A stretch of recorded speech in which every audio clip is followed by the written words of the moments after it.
Caffeine definitely has its perks, its boosts, its brain power, and can fight disease. But is it possible to consume too much? A new study revealing that exceeding 400 milligrams of caffeine daily can be unsafe, resulting in insomnia, panic attacks, and other side effects that are dangerous. So before you pour yourself another cup today, what do you need to know to curb your consumption? Joining us now from the Fox News Medical A-Team, Dr. Marc Siegel. We are wide awake because we've all had at least one cup here. But absolutely, me too. With Americans, over half of them enjoying some sort of caffeine, and that increases as they get a little bit older, and a lot of them having more than 2 cups a day. Look, we know there's a lot of health benefits from coffee, but what we didn't know was that caffeine's everywhere. We find caffeine in our baked goods, we find it in our cola, we find it in our Red Bull, in our coffee, in dark chocolate. So you're getting a cumulative amount.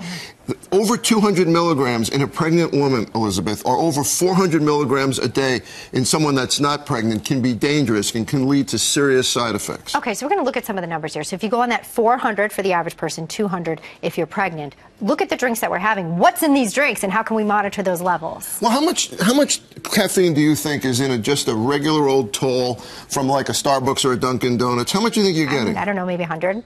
260 milligrams. And if you go all the way up here to a venti, we're talking 415 milligrams.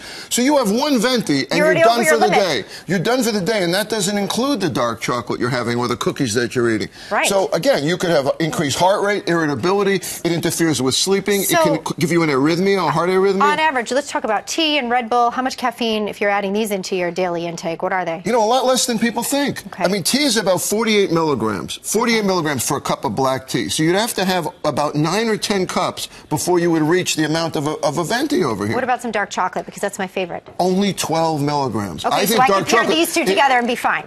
You could, because dark chocolate, right, fine-ish. Dark chocolate is really healthy for you in a lot of ways. It has antioxidants. I like dark chocolate. This is a good combo right here for my daily intake. Well, except, but don't have 2 of them. As soon as you have your second one, you're over the top. So I have to choose. Right. I'm choosing chocolate. All right. Hot chocolate and Coke? Well, hot chocolate and cola, the problem is the sugar.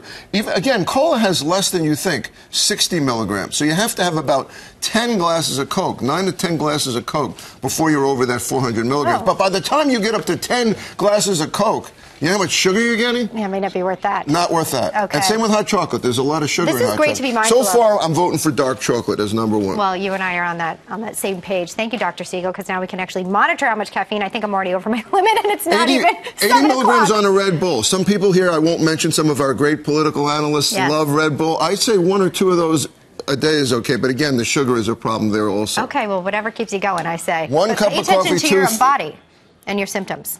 Right. Again, the coffee is good for you medically, but the problem is if you have too much caffeine, it interferes with your ability to sleep, it makes you irritable, and if you have an underlying tendency to heart disease, it can bring out an arrhythmia. Something to look out for. Thank you for breaking all of this down for us. I'm wide awake now, Dr. Siegel. Thank you. Exercise is best. That's true.